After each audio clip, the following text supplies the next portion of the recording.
Hi everyone. Today's video is something close to our hearts. We are going to talk about drugs, alcohol, and how these things are silently affecting all of us. And with me today is one of my favorite students and a close friend, David. Actually, he's the one who came and said, let's talk about this, sir. Let's do a video on it. So thank you, David, for bringing it up and welcome to the video. I am glad to be here, sir.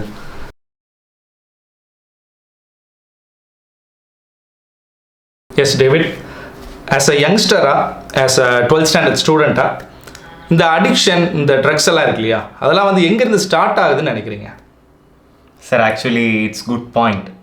என்னென்னா ஒரு சின்ன வயசுலேருந்து அவன் பார்க்கும்போது, இப்போ சின்ன வயசுலேருந்து ஒரு 14 இயர்ஸ் வரைக்கும் அவனுக்கு ஒரு என்டர்டெயின்மெண்ட்னு பார்க்கும்போது, இப்போ ஒரு ஃப்ரெண்ட்ஸ் கூட விளையாடுறதா இருக்கட்டும், ஒரு கேம் கேரம் போர்டு, இதெல்லாம் வந்து ஒரு 14 இயர்ஸ் வரைக்கும் அவனுக்கு ஒரு என்டர்டெயின்மெண்ட்டாக இருக்கும். இப்போ போகோ பார்க்குறதா இருந்தாலும் சரி, சுட்டி டிவியாக இருந்தாலும் சரி, இதெல்லாம் அவனுக்கு ஒரு என்டர்டெயின்மெண்ட். ஸோ அவனுக்கு ஒரு ஜாலியாக இருக்கும். ஆனால் அதே இது ஒரு ஏஜுக்கு அப்புறம் இந்த 14 ஏஜ் கிட்ட வரும்போது அவன் இந்த உலகத்தை அப்படியே விரிஞ்சு, அவனுக்கு அப்போ தான் அது உலகம் அப்படியே கண்ணுக்கு தெரியுது. இந்த டேஜில் எல்லாருக்குமே நடக்கிறது தான். ஸோ அப்படி இருக்கும்போது அவனுக்கு அந்த ஏஜில் அந்த உலகத்துக்குள்ளே அவன் காலடி எடுத்து வைக்கும்போது, ஸோ அவனோட ஃப்ரெண்ட்ஸ் எல்லாம் பார்க்குறான். அப்போ ஃப்ரெண்ட்ஸ் கூட சேரும்போது ஃப்ரெண்ட்ஸு நல்ல ஃப்ரெண்ட்ஸாக இருந்தால் பரவாயில்ல, that is not problem. So friends இருக்கும்போது ஃப்ரெண்ட்ஸ் என்ன பண்ணுறாங்க, சம்டைம்ஸ் சொசைட்டியில் நான் இப்போ என்னோடய ஃப்ரெண்ட்ஸ் எல்லாம் நான் பார்த்துருக்கேன் சார். இப்போ 14 இயர்ஸ் வரைக்கும் என் கூடலாம் க்ளோஸாக இருப்பாங்க, நாங்கள் சும்மா விளையாடுவோம். அதே இது ஒரு ஏஜுக்கு அப்புறம் அவன் வந்து வெளியே போவான், சும்மா ஊர் சுற்றலாம், கிரிக்கெட் விளாட்லாம், இப்படின்னு போகும்போது அவன் பண்ணுவான். இப்போ பெரிய அண்ணா மருக, அப்போ ஏஜ்டு கொஞ்சம் வெல்டாக இருக்கிறவங்க, இப்போ காலேஜ் படிக்கிறவங்கலாம் பார்க்கும்போது அவனுக்கு ஒரு அட்ராக்ஷன், இதை பண்ணால் என்ன, இது ஜாலியாக தானே இருக்குது நமக்கு. ஸோ அப்போ அப்படி இருக்கும்போது அவன் இதெல்லாம் என்னது கூலிப் ஹான்ஸ் இதெல்லாம் அவன் யூஸ் பண்ணும்போது அது அவன் ஸ்டார்டிங் பாயிண்ட்டாக அவனுக்கு அதான் அவனுக்கு அடிக்ஷனுக்கு மெயின் ரீசனாக அங்கே அமையுது sir. So that is the reason for that small age. That is a child ஏஜில் ஒரு 14 ஏஜில் அவன் மெச்சூரிட்டி ஆகிற டைமில் அவனுக்கு இது வந்து ஒரு என்டர்டெயின்மெண்ட்டுக்காக பண்ணுறோன்னு சொல்லி மாற்றுறதான் சார் இது. Okay, that is a point. ஓகேண்ணா. அண்ட் ஆல்சோ நான் என்ன பார்த்துருக்கேன்னா, எனக்கு தெரிஞ்ச பசங்க, என் கூட நான் ஸ்கூல் படிக்கும்போது சரி, காலேஜ் படிக்கும்போது சரி, சில பசங்க என்ன பண்ணுவானுங்கன்னா ரொம்ப லோன்லி ஆயிடுவானுங்க இல்லையா, பேரண்டிங் வந்து ப்ராப்பராக இல்லாமல் லோன்லி ஆயிடுவானுங்க. அந்த மாதிரி லோன்லி ஆகிறவன் என்ன பண்ணுவான்னா, ஏதோ ஒரு அவனுக்கு ஒரு கிக்கு தேவைப்படும். அப்போ அவன் என்ன பண்ணுறான், ஏதோ ஒரு காரணத்துக்காகவோ இல்லை யாரோ ஒருத்தங்க மூலியமாகவோ ஏதோ ஒரு அடிக்ஷனில் போய் மாட்டுறான். இதர் சோஷியல் மீடியா இருக்கலாம், பட் மோஸ்ட்லி நான் பார்த்தது என்னென்னா ஏதோ ஒரு ட்ரக்கில் அவன் மாட்டிக்குவான். கண்டிப்பாக அதில் மாட்டிட்டு இனிஷியலாக அவனுக்கு ஒரு கிக்காக தான் இருக்கும், அந்த லோன்லினஸை போக்குற மாதிரி ஒரு கிக்காக இருக்கும். பட் நாளடைவில் அது அவனை பயங்கர அஃபெக்ட் பண்ணியிருக்கும். நான் பார்த்தா என் ஃப்ரெண்டு ஒரு பையன் இருக்கான், அவன் என்ன ஆனான்னா அவன் லைஃபே ரூன் பண்ணிட்டான். அவன் இதுக்குள்ளே போயிட்டு அவன் ரொம்ப மாறி ஆயிட்டான். இப்போ நம்மலாம் வந்து ஒரு நல்ல இருக்கோம், ஏதோ இருக்கோம் நம்ம, ஆனால் அவன் பார்த்தோன்னா அப்படிலாம் இல்லை. இப்போ ரொம்ப பின்னாடி தங்கி நிறைய விஷயங்களில் வந்து அவன் ரொம்ப டவுனாக தான் இருக்கான். அது எனக்கு ரொம்ப வருத்தமாக இருந்தது உண்மையிலேயே. யா சார், நீங்கள் சொல்லும்போது தான் எனக்கு ஒரு பாயிண்ட் வருது. இப்போ எப்படின்னா சில ஃப்ரெண்ட்ஸ், என் கூட இருந்த சில ஃப்ரெண்ட்ஸ் எல்லாம் நான் நோட்டீஸ் பண்ணி பார்த்துருக்கேன், அவங்களுக்கு ஃபேமிலி ஸ்ட்ரெஸ்ஸு, ஸோ இந்த மாதிரி அவனுக்கு படிக்கிறதா இருக்கட்டும் இதெல்லாம் அவனுக்கு வரலைங்கிற ஒரு சுச்சுவேஷனில் அவனுக்கு வந்து அந்த ஸ்ட்ரெஸ்லேருந்து அவனுக்கு அதை வெளியே கொண்டு வரணும். ஸோ அவனுக்கு அப்போ ஒரு ரிலீஃப் கிடைக்கிற மாதிரி ஒரு பாயிண்ட் தான் அவனுக்கு வந்து ட்ரக் யூஸ் பண்ணுறது. அவனுக்கு அது ஸ்டார்டிங்கில் ஒரு ஃப்ரீயாக இருக்கும், பட் போக போக அது அவனுக்கு ஒரு டிப்ரெஷனாக வந்து முடியும். அது அவனுக்கு அந்த ஏஜில் அவனுக்கு புரியல. So that is a point sir. அப்போது இந்த மாதிரி பல ரீசன்ஸ் இருக்குது. நம்ம வந்து ஒரு இந்த மாதிரி அடிக்ஷன் ஆகிறதுக்கு there are many factors. Yeah sir, நான் இப்போ இந்த நீங்கள் லாஸ்ட் பாயிண்ட் இந்த பேசினும்போது தான் எனக்கு ஒரு கொஸ்டின் வருது சார். இப்போ எப்படின்னா சின்ன வயசில் விளையாட்டுத்தனமாக ஆரம்பிக்கிற இந்த மாதிரி பிரச்சனை நமக்கு சும்மா விளையாட்டுக்காக என்டர்டெயின்மெண்ட்டுக்காக நம்ம ஸ்டார்ட் பண்ணுறோம் ஃப்ரெண்ட்ஸ் கூட. ஸோ இது லைஃப்பில் எந்த எண்டில் நமக்கு போய் பாதிப்பு ஏற்படுத்துதுன்னு நீங்கள் நினைக்கிறீங்க சார்? என்னென்ன பாதிப்புகள் ஏற்படுத்துது, அதனால அவன் லைஃப் எப்படி டெஸ்ட்ராய் ஆகிற அளவுக்கு, ஏன்னா இப்போ ஸ்டார்டிங் பண்ணுறான், அதை அவனுக்கு விட முடியாத சுச்சுவேஷன் வரும்போது அவன் எண்ட் ஆஃப் த லைஃப் அவனுக்கு எப்படி ஆகுதுன்னு நீங்கள் எது நினைக்கிறீங்க? ஆக்சுவலாக என்னென்னா,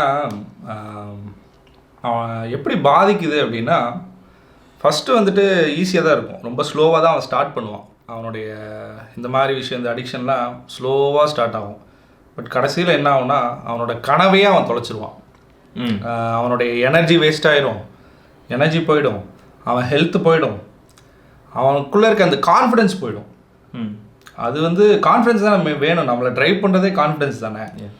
அது போயிடுச்சுன்னா அப்புறம் எப்படி இல்லையா? கான்ஃபிடென்ஸ் போயிடும். ரொம்ப ரொம்ப இம்பார்ட்டண்ட்டாக ரிலேஷன்ஷிப்ஸ் போயிடும். ரிலேஷன்ஷிப்ஸ் எப்படி போகும்னா, கூட நல்லா தான் பழகிட்டு இருப்பாங்க, இவன் இந்த மாதிரி அடிக்ஷனுக்குள்ளே போன பிறகு என்ன ஆகுனா அவன் பிரெயின் வந்து கண்ட்ரோலாகவே இருக்காது. நிறைய பேர்கிட்ட வந்து தப்பாக பிஹேவ் பண்ணுவான், ஏதாவது வார்த்தைகள் விட்டுருவான், ஒரு ரிலேஷன்ஷிப்பை வந்து கீப் அப் பண்ண முடியாது அவனால். ஸோ அதனால் ரிலேஷன்ஷிப்பும் ஸ்பாயில் ஆகிடும். ஸோ அவனுக்கு வந்து என்னென்னா எல்லாமே அவனை விட்டு போயிடும். ஸோ இது வந்து ஓப்பனாக சொல்லணுன்னா, ஒரு சின்ன சின்ன இந்த ட்ரக்குக்காகவும் இந்த பில்ஸு இந்த ஆல்கஹாலுக்காக அவன் அதை வந்து அதுக்கு பின்னாடி ஒரு ஸ்லேவ் மாதிரி இருப்பான், ஒரு அடிமையாயிருவான் அதுக்கு. ஸோ அது வந்து ரொம்ப ஒரு கவலையான விஷயந்தான். யா சார், நீங்கள் சொல்லும் போது தான் சார் எனக்கு ஒரு இது ஞாபகம் வருது. என்னோட சீனியர் ஒருத்தர், நான் சும்மா நெய்பராக இருக்கும்போது, நான் யாரும் சொல்ல விரும்பலை, பேர் எனக்கு சொல்ல விரும்பலைங்க. ஸோ அவர் வந்து காலேஜ் ஜாயின் பண்ணுற டைம்லாம் நல்ல மார்க்கு, 12th ஒரு 570 கிட்ட மார்க் எடுத்திருந்தார். ஸோ அப்போ அவர் என்கிட்ட டிஸ்கஸ் பண்ணும் போதெல்லாம் நானும் அவர்லாம் அப்போ அவரை பார்த்து நான் இன்ஸ்பயர் ஆனது கூட உண்டு. எப்படி இவ்வளோ ஒரு நல்லா படிச்சுக்கிட்டு இப்படி எய்மோடு இருக்காரு அப்படின்ட்டு. ஸோ அவர்கிட்ட நான் டிஸ்கஸ்லாம் பண்ணியிருக்கேன் நிறைய விஷயம்லாம். அப்போ அவர் வந்து நான் யூபிஎஸ்சி ட்ரை பண்ணுறேன், நான் வந்து இப்போ காலேஜ் ஜாயின் பண்ணும்போதே நான் வந்து இதுக்கெலாம் ப்ரிப்பரேஷன் பண்ணுறேன், 3 years நான் கம்ப்ளீட் பண்ணும்போது எனக்கு இதெல்லாம் ஹெல்ப்ஃபுல்லாக இருக்கும் அப்படின்லாம் சொல்லுவார். ஓகே ரைட் அப்படின்னு சொல்லிட்டு நானும் விட்டேன். அப்படி இருக்கும்போது அவர் காலேஜ் ஜாயின் பண்ணுற டைமு கொஞ்சம் கொஞ்சமாக காலேஜ் போகிறதெல்லாம் லீவ் போட ஆரம்பித்தேன். நான் எதுக்குடா லீவ் போடுறாரு, ஓகே சும்மா ஏதாவது ஹெல்த் இஷ்யூஸ் எதுவும் இருக்கும், இல்லைனா ஃபேமிலி எதுவும் ப்ராப்ளம்னு நினச்சிட்டு நான் ஒன்றும் அவ்வளோக்கா நம்ம அந்த சின்ன வயசுலேருந்து யோசிக்க மாட்டோம்ல, ஓகேன்னு விட்டேன். அப்புறம் போக போக தான் அப்புறம் பேரண்ட்ஸ் சும்மா என்னோட அப்பா அம்மாட்ட பேசும்போது சொல்கிறாங்க, இப்படி நிறைய அரியர்ஸ் எல்லாம் வச்சுருக்காரு, கம்ப்ளீட் பண்ண முடியல அப்படின்ட்டு.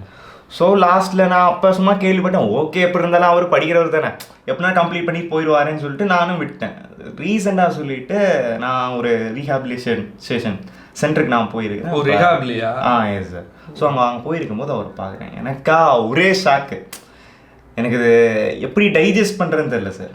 ஏன்னா இவ்வளவு நல்லா படிக்க முடிஞ்சவன், இப்போ படிக்க முடியாதவங்களால போய் மாட்டுறாங்க, ஓகே அவங்களுக்கு கூட ஏதோ சான்ஸ் இல்லை. இவ்வளோ எய்மோட விஷனோடு இருந்தவர் இதனால டெஸ்ட்ராய்டு, அவரோட லைஃப் பாதிச்சிச்சு, இன்றைக்கி அவர் இப்படி இருக்கிறாருங்கிறது காரணம் அதுங்கிற போது எனக்கு ரொம்பவே வேதனையாக இருந்துச்சு சார். டேவிட், ஒரு இண்டிவிஜுவலாக நம்ம பார்த்தோம், பட் இப்போ எனக்கு என்னென்னா ஃபேமிலிக்குள்ளே வந்து இது எப்படி பாதிக்குது அப்படின்னு நான் தெரிஞ்சுக்கணும்னு நினைக்கிறேன். உனக்கு எதாவது தெரியுமா அதை பற்றி? யா சார், நான் நோட்டீஸ் பண்ணதில் ஆஸ் அ சில்ட்ரன்டா, இப்போ அந்த ஒரு ஏஜ் ஒரு 18 பிலோங்கிற போது அவன் அந்த ஃபேமிலி சர்க்கிளில் தான் அவன் இருக்கிறான். ஸோ அவன் அதை டிபெண்ட் பண்ணி தான் போய் ஆகணும். அப்படி இருக்கும்போது அவனுக்கு ஸ்டார்டிங் அப்பா இப்போ சப்போஸ் ட்ரக் யூஸ் பண்ணுறாரு, இப்போ ஆல்கஹால் யூஸ் பண்ணிட்டு வர்றாருன்னா வீட்டில் ஒரு நிம்மதி இல்லாமல் அவனுக்கு இருக்குது. அப்படி அவனுக்கு ஒரு சிச்சுவேஷன் உருவாகும் போது அவனுக்கு ஒரு பயம் வருது, அப்பா என்னடா பண்ணிட்டு வர்றாரு, ஸோ அவர் தண்ணி அடிச்சுட்டு வந்து சண்டை போடுவாரா, சப்போஸ் வீட்டில் வந்துட்டு சுருண்டு விழுந்து கிடப்பாங்க. ஸோ அதனால அவனுக்கு ஒரு பயம் வரும், அப்பா என்னடா இப்போ இருக்காரு அப்படின்னு ஒரு பயம் ஒரு கான்செப்டில் அவனுக்கு லாஸ்ட்டில் என்ன ஆகும்னா அவனுக்கு ஒரு நிம்மதி இல்லாமல் போயிடும். அப்படி இருக்கும்போது கூட இருக்க ஃப்ரெண்ட்ஸ் எல்லாம் பார்ப்பான், கூட இருக்க ஃப்ரெண்ட்ஸோட அப்பா அம்மாலாம் நல்லா நியூட்ரலாக போயிட்டு இருக்கும்போது அப்படின்னா நம்ம இந்த பசங்க கூடலாம் ஜாயின் ஆகக்கூடாது, ஏன்னா நம்ம அப்பா அப்படி இல்லை அப்படிங்கும்போது அவன் அந்த தனிமையை விரும்புவான் சார். தனிமை விரும்பி அவன் அமைதியாகிடுவான். ஃப்ரெண்ட்ஸ் கூட சேர்றதானது சரி, நார்மலாக பேசுகிறவன் கூட எரிஞ்சு கொட்டுவான், என்ன நீ இப்படி என்கிட்ட நீ நார்மலாக பேச வந்தேன்னா, நான் இப்போ சில ஃப்ரெண்ட்ஸ் கிட்டலாம் நான் பேசியிருக்கேன் சார். இப்போ லாஸ்ட்டில் பார்க்கும்போது என்ன ஆகுனா, நான் நார்மலாக தான் பேசுவேன், ஆனால் அவனுக்கு அது வந்து ஒரு மாதிரி இரிட்டேட்டிங்காக இருக்கும். நம்ம ஃப்ரீயாக ஜாலியாக என்டர்டெயின்மெண்ட்டாக நாங்களாம் பேசும்போது அவன் மட்டும் ஒரு மாதிரி ஒரு கோபத்தில் இருப்பான். அவன் என்ன இதில் இருக்காங்கிறது எங்களுக்கு இப்போ நான் இப்போ 12th படிக்கிறதுனால நான் ஓரளவு ஒரு திங்கிங்கில் பார்ப்பேன். இப்போ எனக்கு அந்த திங்கிங் வருது. அப்படி இருக்கும்போது நான் டீப்பாக பார்க்கும்போது தான் தெரியுது அவங்க வீட்டில் எப்படி ப்ராப்ளம், ஸோ அப்பா இப்படி அடிக்டாக இருக்காரு. ஸோ அதனால இவனுக்கு அது வந்து ஒரு மைண்ட் ஸ்ட்ரெஸ்ஸு. ஸோ இந்த ஸ்ட்ரெஸ் ஆகுது சார். ஸோ இதனால அவனுக்கு வந்து ஒரு மன நிம்மதி இல்லாமல் போகுது. அஃப்கோர்ஸ் டேவிட், அது உண்மைதான். அண்ட் நான் பார்த்த வரைக்கும் எப்படின்னா, ஒய்ஃப்ஸ் வந்து நிறைய பேர் வந்துட்டு அவங்களுடைய வீட்டில் இருக்கக்கூடிய ஒய்ஃப்ஸ் இருக்காங்க இல்லையா, அவங்க அதிகமாக விக்டிம் ஆகிடுறாங்க. அவங்க வீட்டில் இருக்கக்கூடிய மேல் வந்துட்டு இது மாதிரி அடிக்டிவாக இருக்கிறதுனால, அடிக்ஷனோட இருக்கிறதுனால அவங்க வந்து பயங்கரமாக பாதிப்படைகிறாங்க. அண்ட் அது மட்டும் இல்லாமல் அந்த சில்ட்ரன்ஸ் இருக்காங்க இல்லையா, அவங்க வந்து அவங்க சைல்டுஹுட்டே இழந்துடுறாங்க. சைல்டுஹுட்டுங்கிறது எவ்வளோ சூப்பரான விஷயம், எவ்வளோ மெமரிஸு, எவ்வளோ சந்தோஷங்கள், எவ்வளோ நல்லா இருக்கும்.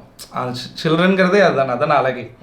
அதை அவங்க இழக்கிறாங்கங்கிற போது அது பெரிய ஒரு பாதிப்பு தான் உண்மையிலேயே. ஸோ என்னை பொறுத்த வரைக்கும் நான் என்ன நினைக்கிறேன் அப்படின்னா, இந்த அடிக்ஷனுங்கிறது வந்து ஒரு பர்சனை மட்டும் பாதிக்கிறது இல்லை, அவங்க என்டையர் ஹோமையவே வந்து பாதிக்குதுன்னு தான் நான் நினைக்கிறேன். சார் ஒரு அஃபெக்டான இப்போ அந்த ட்ரக்கில் அடிக்ட் ஆன ஒரு பர்சன் சார், அவர் மேரேஜ் லைஃப்குள்ளே என்ட்ரு ஆகிறாருன்னு வச்சுக்கோங்க சார்.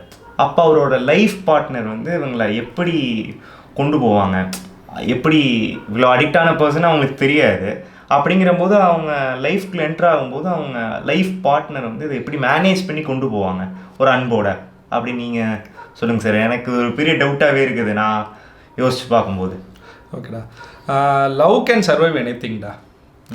பட் ஆனாலும் இந்த மாதிரியான பீப்புள், இந்த மாதிரி அடிக்டிவாக இருக்கிறாங்க இல்லையா, அவங்க எவ்வளோதான் எஃபோர்ட் போடுவாங்க இல்லையா, அவங்க முடிஞ்ச அளவுக்கு என்ன தான் ட்ரை பண்ணாலுமே கடைசியில் வந்து இந்த மாதிரி அடிக்டிவாக இருக்கிறதுனால அவங்க மேலே இருக்க ட்ரஸ்ட்டு வந்து போயிடுது.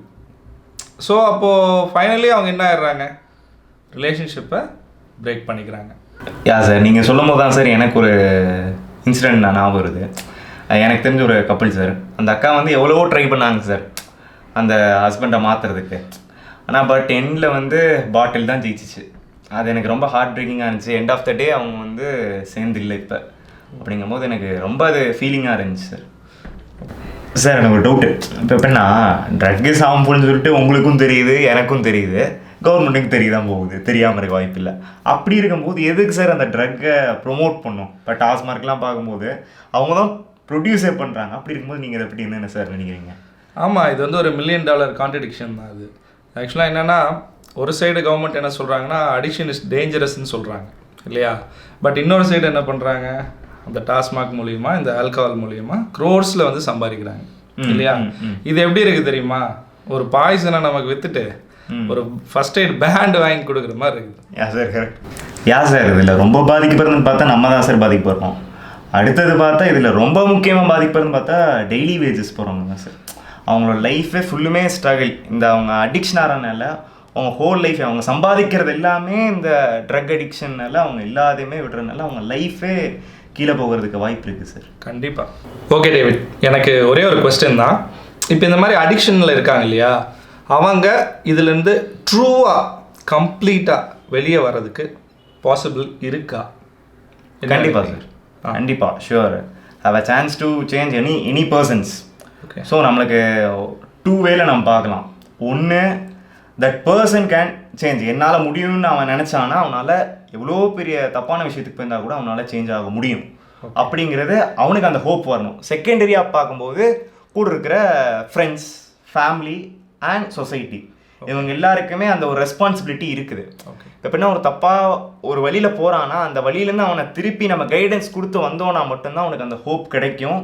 ஸோ அவன் அந்த தப்புலேருந்து அவன் வெளியே வருவான். சப்போஸ் நம்மளே அவனை வந்து நீ ஒரு குற்றவாளி, நீ வந்து ஒரு பெரிய தப்பு செஞ்சுருக்கிற அப்படி நம்மளே ஒரு போர்ட்ரே பண்ணிட்டோம்னா அவன் அதே இதில் அப்படியே டிப்ரெஸ்ட் ஆகி அப்படியே கீழே போயிடுவான். நம்ம சப்போர்ட் கொடுத்து நீ இதெல்லாம் ஒரு மேட்ரே கிடையாதுடா, நீ வெளியே வா, நம்ம இந்த வேர்ல்டு பெருசு, இதுலேருந்து வெளியே வா, எவ்வளோ விஷயம் இருக்குது. ஏன்னா தப்பு செஞ்சவங்க என்னைக்கு வேணாலும் மாறி எவ்வளோ பெரிய சாதனை வேணாலும் பண்ணியிருக்காங்க. ஸோ அப்படிங்கிற போது நம்ம எப்படி ஹோப் கொடுக்குறோமோ ஃபஸ்ட்டு அவனுக்கு வேணும். செகண்ட், வித் சொசைட்டியோட ஹெல்ப்போடு இருந்தோன்னா யாராக இருந்தாலும் மாறுவாங்க சார். சார் எனக்கு இப்போ ஒரு கொஸ்டின் சார். இப்போ சொசைட்டியில் எல்லா இடத்துலையுமே நிறைய பாதிக்கப்பட்ட விஷயங்கள் இருக்குது. அப்படிங்கிறபோது ஸ்டூடெண்ட்ஸ், பேரண்ட்ஸ் அண்ட் பார்ட்னர்ஸ் இதுக்கெல்லாம் என்ன பண்ணணும்னு நீங்கள் நினைக்கிறீங்க சார்? ஓகே, இவங்க என்ன பண்ணலான்னா, ஃபஸ்ட்டு நம்ம வந்து நம்மளோட சைலன்ஸை வந்து பிரேக் பண்ணணும். நம்ம வந்து அமைதியாகவே இருந்துடக்கூடாது, நம்ம பேச ஆரம்பிக்கணும். ஓகேயா, ஹெல்ப்பை வந்து நாடலாம். கவுன்சிலர்ஸ் நிறைய பேர் இருக்காங்க, ஃப்ரீயாகவே வந்து பண்ணுறதுக்கு இருக்காங்க. இந்த மாதிரி இஷ்யூஸ் எல்லாம் பேச கவர்மெண்ட் சைடும் நமக்கு ஹெல்ப் பண்ணுறதுக்கு இருக்காங்க. இவங்கள நம்ம போய் நாடலாம். ஓகேயா, அண்ட் என்னை பொறுத்த வரைக்கும் அடிக்ஷனுங்கிறது வந்து ஒரு பேட் பிஹேவியர்லாம் நம்ம நினைக்கக்கூடாது. ஓகேவா, அப்படி நம்ம அணுகாமல் அது ஒரு டிசீஸாகவே நம்ம நினைக்கலாம். அப்படி நினைக்கும் போது நம்ம இதுலேருந்து வெளியே வர்றது ஈஸி. அண்ட் ஒன்று மட்டும் நம்ம ஞாபகத்தில் வச்சுக்கணும், நம்மளை நம்ம சேவ் பண்ணுறதுங்கிறது வந்து செல்ஃபிஷே கிடையாது. ஓகேயா, அண்ட் அதே மாதிரி எஜுகேஷன் வந்து ரொம்ப இம்பார்ட்டன்ட். நம்ம கண்டிப்பாக அஃப்கோர்ஸ் நம்ம எல்லா ஸ்கூல்ஸ்லேயும் காலேஜஸ்லேயும் வந்துட்டு அடிக்ஷன் பற்றின அவேர்னஸ் இருக்குது. ஓகே, அது நம்ம ஒத்துக்கிட்டு தான் ஆகணும். அதே சமயம் இன்னும் கூடுதலாக தேவைங்கிறது தான் நம்மளுடைய பாயிண்ட் ஆஃப் வியூ. அண்ட் அது மட்டும் இல்லாமல் எந்த மாதிரி நம்ம கிளாஸஸ் எடுக்கலாம் அப்படின்னா, ஒரு எமோஷ்னல் ஸ்ட்ரென்த்தை பற்றி எடுக்கலாம், அப்புறம் செல்ஃப் ரெஸ்பெக்ட் பற்றி எடுக்கலாம், அண்ட் எங்கெங்கெல்லாம் நம்ம நோ சொல்லணும் அப்படிங்கிறத பற்றி நம்ம கண்டிப்பாக எடுக்கணும். கண்டிப்பாக எல்லாரும் இந்த வீடியோவை பார்க்குற எல்லாருமே ஏதோ ஒரு இனிஷியேட்டிவ் எடுக்கணும் அப்படின்னு சொல்லி நான் ஹம்பிள் ரிக்வெஸ்ட் நான் வேண்டி கேட்டுக்கிறேன். ஃபைனலி நாங்கள் இந்த வீடியோ மூலமாக உங்களுக்கு என்ன நாங்கள் சொல்ல விரும்புகிறோம்னா, ட்ரக், ஆல்கஹால் இதெல்லாம் ஸ்டார்டிங் யூஸ் பண்ணும்போது நமக்கு ஒரு என்ஜாய்மெண்ட்டாவோ ஒரு என்டர்டெயின்மெண்ட்டாவோ ஒரு காமாவாக இருக்கும். பட் எண்ட் ஆஃப் த டே அதை நம்மளை கொன்றுங்கிற புரிதல் நமக்கு இருக்க வேண்டும். ஸோ அதுக்கேற்ற மாதிரி நம்ம புரிஞ்சு நம்ம நடப்போம். கவர்மெண்ட்டுக்கு நாங்கள் வைக்கிற ஒரே ஒரு ரெக்வெஸ்ட் என்னென்னா, இதுக்கு முன்னாடி இருந்த கவர்மெண்ட்டாக இருக்கலாம், இல்லை இப்போ இருக்கிற கவர்மெண்ட்டாக இருக்கலாம், இல்லை இனிமேல் வரப்போகிற கவர்மெண்ட்டாக கூட இருக்கலாம், அடிக்ஷனை சேல் பண்ணாதீங்க, ஆல்கஹாலை பேன் பண்ணுங்கள், அதே போல் டாஸ்மார்க்கை ஷட் டவுன் பண்ணுங்கள். உங்களுக்கு இருக்கிற பவரை வச்சு நீங்கள் நேஷனை பெட்டர் பண்ணுங்களே தவிர தயவு செஞ்சு ஃபேமிலிஸை டெஸ்ட்ராய் பண்ணாதீங்க ப்ளீஸ். Thanks for listening. இந்த வீடியோவை பார்த்த உங்களுக்கு 1% ஹெல்ப்பாக இருந்தால் கூட ஷேர் பண்ணுங்கள். இந்த வீடியோ யாருக்கு வேணாலும் ஹெல்ப்பாக இருக்கலாம். Let's talk more, share more and save more lives. See you in the next video.